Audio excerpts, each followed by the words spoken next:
Hello po kabayan, magandang buhay. Ako po inyong kabayan sa Hong Kong Direct Hiring. Kung naalala niyo pa ako, before nung nasa Hong Kong ako ay lagi akong active. Ngayong out of Hong Kong na ako, medyo bihira nyo nang makikita dahil sa sobrang busy no, sa ating trabaho dito sa malayong bansa. No? So, pag-usapan natin ng Hong Kong Direct Hiring ano, at saka Malaysia, Singapore, and Poland. No? Kasi kapag mag-post ako ng Poland, sa dami-dami yung mag-PPM, no? Dami yung magko-comments. So, siguro unahin natin yung Poland. Kasi yun ang pinaka interested sa lahat ng nasa ibang bansa pa at saka yung mga nasa Pilipinas na medyo mataas-taas ng edad. Dahil ang age limit for Poland po natin ay hanggang 50 years old yung nasa Pilipinas. No? Kapag nasa abroad ka naman, hanggang 55 years old. Actually po yun hanggang 55 years old kapag nasa ibang bansa ka pa, direct to Poland ang iyong punta. Pero kung uwi ka sa Pilipinas, hindi na po pwede. No? Hanggang 50 lang. Dapat yung mga gusto na sa Pilipinas mag-process, hanggang 50 years old. Kapag nasa ibang bansa, hanggang 55 years old. Okay? First timer man o ex-abroad, basta may mga experience kayo ng factory worker. Kailangan po talaga meron kayong experience at meron kayong certificate doon sa trabaho nyong karanasan na as a factory worker sa Pilipinas. Dahil mahirap po mag-apply sa Poland kung wala kayong experience. No? Dahil kapag sinasabing factory, mahirap po na trabaho yon, hindi po mabilis, hindi po madali yon. No? Masarap na pakinggan dahil hindi ka kasambahay, factory worker ka. Kasi doon maraming posisyon, nakatayo ka buong araw, no? 12 hours, 8, 10 to 12 hours, wala kang upo nun. Dahil yun ang trabaho as a factory, nakatayo ka, okay? So, dapat magiging aware kayo, no? Kung ano talaga trabaho as a factory worker. Hindi lang po factory worker ang ating hiring sa Poland. Meron po tayong hotel, housekeeping.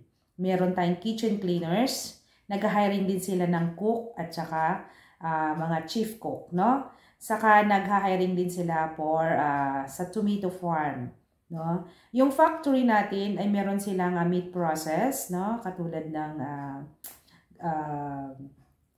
sa chicken factory, no? Meron din silang duck factory.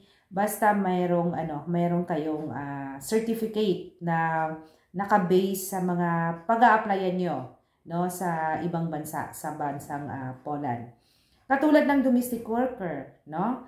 Hindi ka naman nila tatanggapin kung wala ka namang experience as a helper. So, kailangan nakabase po yun sa inyong karanasan, no? Huwag po kayong susugod na hindi pala kayo kwalipikado sa trabahong pupuntahan nyo. Maraming maraming karanasan, meron silang mapagkuhanan ng kanilang meron silang hawak na mga certificate of employment. Ang kulang po sa kanila ay pera. Meron namang walang karanasan at saka gustong-gustong magtrabaho sa bansa ng Europa kasi meron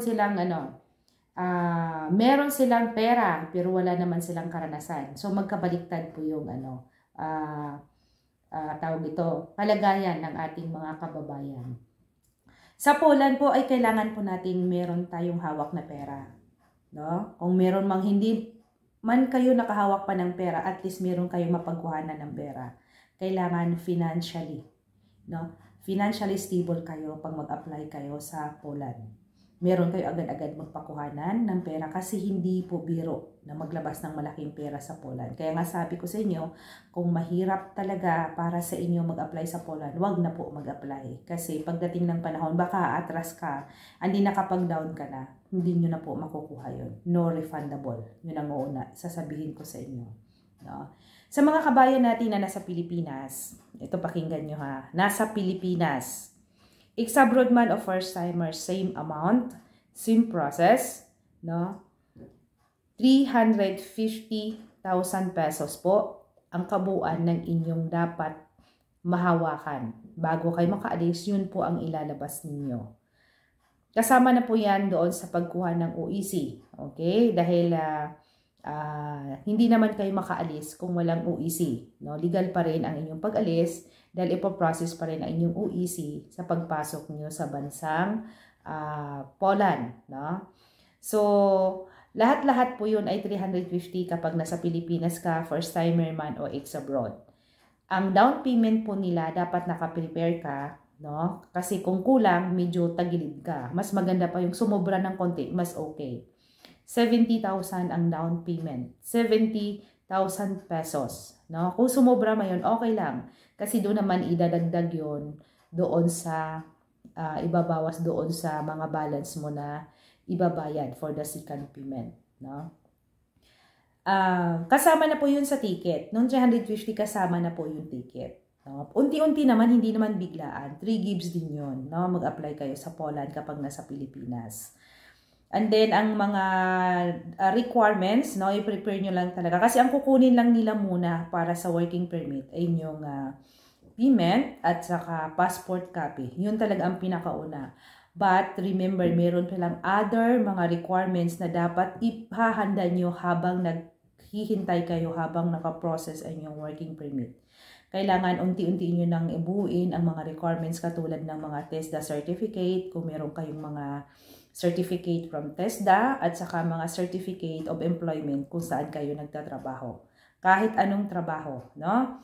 Kung nagja-janitor ka, nagwi-waitress ka, ayan. Kasama pala sa hiring yan ng waiter at saka waitress sa Poland.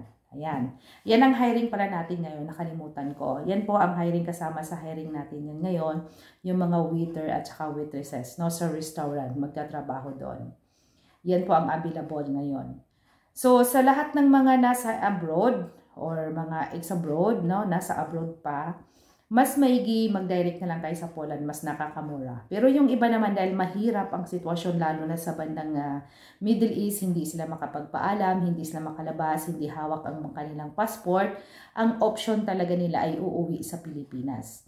Marami tayong mga kabayan na kahit nasa ibang bansa, nag-process na sila ng first payment. Din pagdating nila sa Pilipinas, konting buwan na lang ang paghihintay. No, dumating ng working permit. Ngayon, naghahantay na sila ng visa appearance, no? This third week, no? Itong buwan na ito ng November. So ipag-pray natin sila na i-grant ang kanilang visa, no, sa Pilipinas. May mag-appearance na. So pwede kayong umuwi, but same, dahil sa Pilipinas kayo mag-process, ang babayaran niyo 350. Pero kung nasa ibang bansa, mas nakakalis kayo ng mas malaki, no?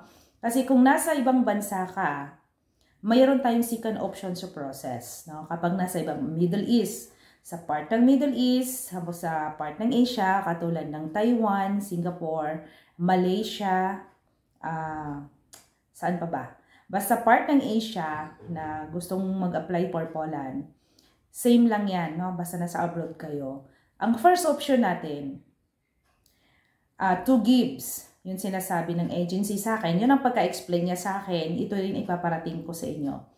2 gives, unang bigay ay kalahati ng 2,600 USD, kumbaga 1,300. Pero sinasabi niya, no, mas mahigit pa ang first payment, mas okay. Kaya nga 70,000 pa rin ang down payment. Ang inano ko sa inyo, ipaprepare ko sa inyo, yun talaga ang ibibigay nyo para maayos ang inyong papilis. Ang inyong working permit. Magbigay talaga kayo ng 70,000 pesos. Then the second payment, kung magkano po yung kulang doon sa 2,600 USD. No? Yung second payment, saka no naman ibibigay yon kapag dumating na yung working permit nyo to process sa inyong visa.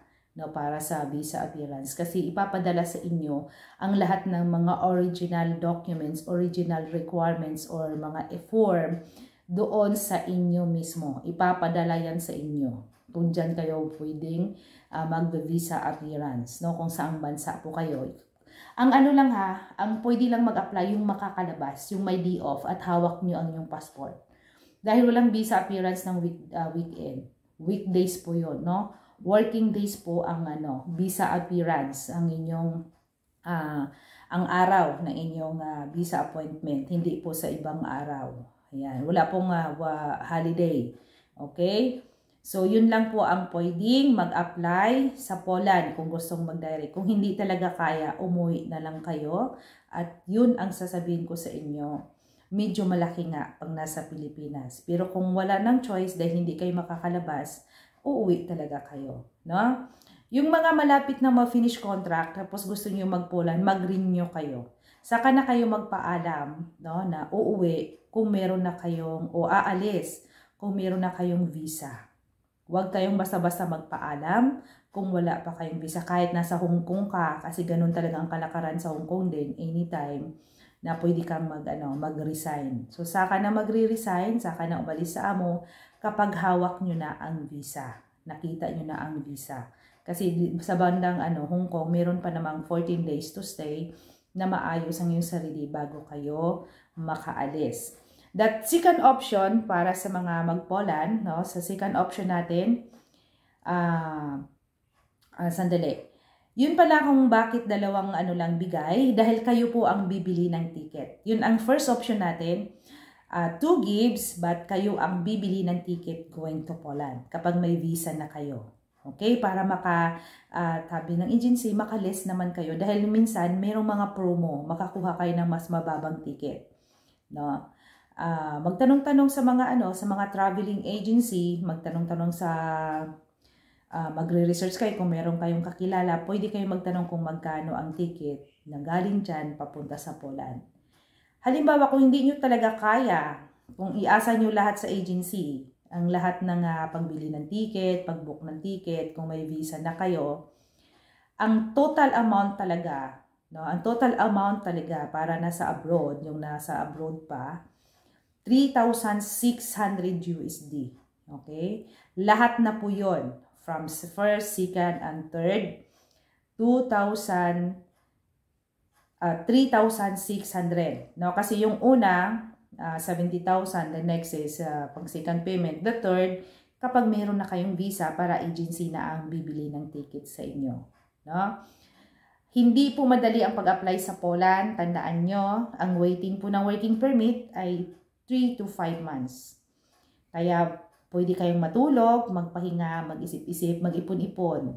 No? Huwag kayong mainip kasi yung iba naiinip na. 3 to 5 months. Kapag hindi pa dumating sa 3 months, meron pang 4 hanggang sa 5 months ang releasing po ng working permit. Meron namang mapaaga, nagdepende yan sa company kung saan kayo nailagay ng kampanya sa agency. No? So, ang mga gustong mag-Poland, maghihintay talaga kayo ng 8 months to 1 year. No? Mostly, ganyan po katagal. Merong mas mabilis, mas madali, pero nagdidepende nga yan sa tuition. But, mostly talaga ay nasa 8 to 12 months, no? Hanggang 1 year. No? Hanggang 1 year. Dahil ako, mga kasamahan ko, sila mahigit 1 year. 1 year and 3 months yata yung iba. 1 year and 2 months yung iba. Ako, sakto talagang 1 year bago ako nakaalis, no, from Hong Kong. Ako pala galing sa Hong Kong, no, nag-Poland ako. And then, ang trabaho ko doon is sa chicken factory at saka sa garments. Ayan. Maganda naman sa garments. Wala akong masabi doon sa trabaho ko dahil nag-i-enjoy ako doon.